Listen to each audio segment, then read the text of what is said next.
This is the Pet Buzz. This is the Pet Buzz. And here's the Dynamic Pet Duo. You guys know I hate to think about it, but tax time is almost here. It's literally right around the corner. And while the IRS won't let you claim your fur babies as dependents, I know people have tried to get away with that in the past. Some of them have gotten caught. They're generally considered a personal expense. Pets can still fetch you some extra tax breaks in some very specific cases. So joining us today to talk about pet tax breaks is Edwin Plotz, head of growth for policy. So Edwin, thank you so much for joining us here on the Pet Buzz. Yeah, thanks for having me, Charlotte. So curious. First question, pet-related tax deductions only apply to specific situations. What are they generally associated with? Yeah, so for one, always check with a local tax professional, but generally speaking, those situations might be things like you have a service animal or a working animal, a performance animal. There's even some instances where if you're fostering, there could be a charitable case, and potentially moving expenses if you're moving for your job could also relate here. Okay, so that's good to know. So I'm going to ask you a few more questions that pertain to some of the things that you talked about. Okay, so let's see, based on specific situations, what pet-related expenses can a pet owner able to write off? I mean, can pets be considered a medical expense? And can you discuss the requirements in order to write off pet-related expenses? So potentially a few costs that you might be able to write off could include veterinary care, food necessities, pet supplies, even training, grooming, and boarding, potentially. Wow. That would be great. And so many people have dogs that are working or performance or things like that. But let's talk about medical expenses. I mean, in terms of a person needing a service dog, like maybe a veteran or a seeing eye dog. Talk a little bit about, are those the cases that you can write off your dog in that case if you have a seeing eye dog or a guide dog or? Potentially, definitely check with your local tax professional, but those are the instances where this could very well relate. Now, is there like pertinent tax? I mean, I'm not asking you specific tax code, but is there some guidance? I mean, obviously you talk to your accountant, but if you wanted to look it up, is there something in the IRS code or? Honestly, not that I necessarily know of. Those are really questions when it gets to the nitty and gritty. That's where those tax professionals are most helpful. Yeah, so it's always a good idea to talk to your tax professional, tell them what your dog does, and give them an idea, of course, of the type of expenses that you're spending every year.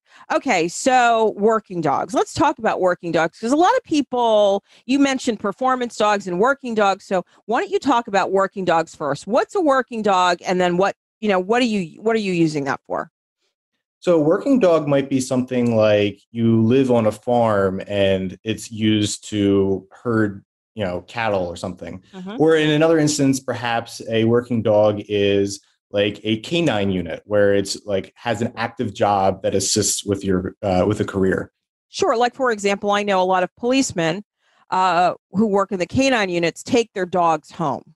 So I guess under those circumstances, they would feed and groom and then provide medical care for their dog. I mean, Dr. Fleck, who's usually here with me, works with our town and some of the police dogs in our town. So, and then the officers usually pay the medical expenses, and I assume they turn them in to the police force. Okay, so, or a guard dog if you're using a dog to guard your property. Potentially. Okay. So, it's been such an interesting year with COVID, and a lot of people have adopted pets, but we also have found that a lot of people have fostered pets. So let's talk about the expenses that they can write off. Sure. So potentially there, it would be along the lines of gas. If you're driving your foster animal to the vet here and there, if you're paying for certain food items or supplies, a lot of times the nonprofit that you're working with for the foster will cover a bunch of those things. But for the expenses that they're not covering, as long as they're handled while you're actively engaging in that charitable work, those could be eligible. And a lot of times people don't even want to ask the foster, especially the way things are going now. A lot of nonprofits have been suffering with COVID. So a lot of people might want to just pick up the tab and then, I guess, look to being able to write it off. So that's another thing, because a lot of people who do have foster dogs put out the outlay for the money. They use quote unquote the bones to pay for that foster dog. Okay, and this was really I was so happy to read your article, which of course we're going to put on our social media channels. So everyone can read that, because I think it's a great blog post, and it's so pertinent this time of the year as people are kind of balancing getting that stimulus check to what little money they made or didn't make this year. In light of COVID-19, so many people have moved out of large cities. I mean, it's almost impossible to get a U-Haul these days, and if you do, they're ridiculously expensive. But can pet owners deduct pet-related moving expenses?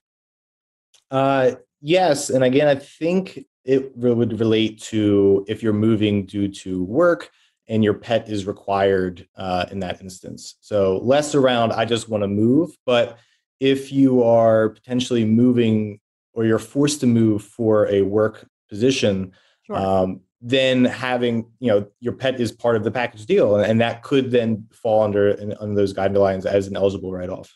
Yeah, you meet so many people, and you start thinking about the dollars and cents that they spend, and it's that question: what can you write off? I mean, as I look to my left, I have this prop room that is full of props, and I constantly am buying new props based on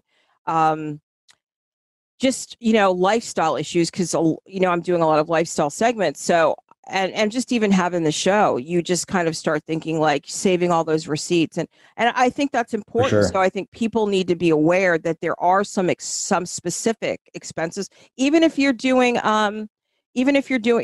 working with your dog and visiting hospitals, I mean, some people could consider that, a working dog. I mean, that could be, one day a week or whatever. But like you said, you've got to talk to your accountant, your bookkeeper, and find out and just find out. Don't take it for granted. We need all the money in our pocket that we can these days.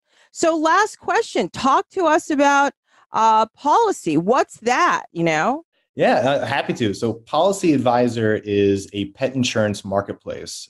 We really are dedicated to helping pet owners navigate pet health budgeting and financing, which is part of where this research around tax deductions came. But we, as a website, we're basically almost like the price line for pet insurance, where you would go to our website, you can compare various quotes. What's really cool though is actually we match you to the right pet insurance plan from a top provider based on the specifics in your breed, because there is no one size fits all, and there's fine print amongst all these things. We're able to uncover that for you and then match you for the right one to make sure that your breed specific health conditions are appropriately covered and that you have the best lifetime value. And that's really key. I'm glad that you mentioned that, because that's really key. Because if I have a Burmese mountain dog or a golden retriever, dogs that are susceptible for the Burmese mountain dog, hip dysplasia, golden retriever cancer. And also, I mean, one of the interviews that we do every single year is we do it with Wallet Hub, and they kind of look at veterinary expenses across the country. I mean, some states, people don't charge as much as they do in New York City or, in Sarasota, Florida. So I think those kind of things are really important. And we're getting so used to that shopping by comparing and contrasting these days. It's kind of becoming part of our network, just like, going into a store or going into Best Buy and whipping out your phone and looking up reviews. It's really become part of our makeup, whereas even 5 and 6 years ago, people weren't doing that. So I think that's awesome. And thanks so much for joining us. We appreciate you being here with us. Thank you so much for having me. It was really a pleasure. So everyone, that was Edwin Plotz joining us from Policy. To learn more about Edwin and Policy, visit the Policy blog at Policy. That's PAWLICY.com. Thank you for listening to this episode of The Pet Buzz.